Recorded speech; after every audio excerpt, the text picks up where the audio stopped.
अस्सलामुअलैकुम मेरे दोस्तों, मैं आपके लिए एक और अहम वीडियो लेकर आया हूँ जिसमें मैं आपको ये बयान करूँगा कि वो कौन सा काम है जो रोज़े में कभी नहीं करना चाहिए। लेकिन वीडियो बयान करने से पहले मेरी आपसे ये गुजारिश होगी कि आप हमारे चैनल को ज़रूर सब्सक्राइब कर लें ताकि आने वाली हर अहम वीडियो और रोज़ों से मुताल्लिक़ हर अहम मसला आप तक पहुँचता रहे। रोज़े में कौन सा काम कभी मत करना चाहिए। रोज़े की हालत में अपनी बीवी से जिमा कभी नहीं करना चाहिए क्योंकि इसकी सज़ा बड़ी सख्त है।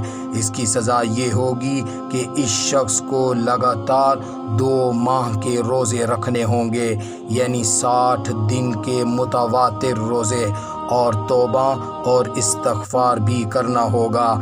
इसलिए ये हुक्म दिया गया है, मियाँ बीवी अगर जवान हैं तो रोज़े की हालत में उनको एक साथ नहीं सोना चाहिए क्योंकि किसी भी वक्त शहवत गालिब आ जाए और वो जिमा कर बैठें। जैसा कि हदीस में आता है, आप सल्लल्लाहु अलैहि वसल्लम से सवाल किया गया, या रसूल अल्लाह सल्लल्लाहु अलैहि वसल्लम, मैं भी रोज़े में हूँ, मेरी बीवी भी रोज़े में है, अगर हम एक बिस्तर में एक लिहाफ के नीचे इकट्ठे मिलकर सोएं, क्या ये जायज़ है?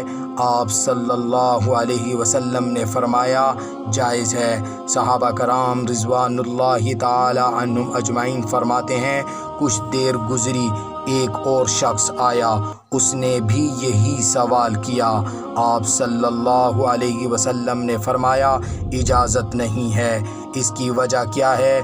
मुहद्दिसीन और शुर्राह लिखते हैं, वजह यह है कि एक शख्स बूढ़ा था, इस वजह से जिमा का अंदेशा ना था, इसलिए आप सल्लल्लाहु अलैहि वसल्लम ने उन मियाँ बीवी के एक साथ लेटने को मना ना किया और इजाज़त फरमाई।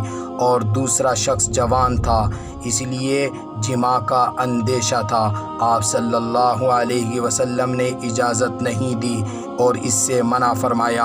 हाँ, अगर कोई शख्स ऐसा है कि वो अपने ऊपर कंट्रोल कर लेगा तो इस मियाँ बीवी के एक साथ सोने पर कोई हर्ज नहीं होगा।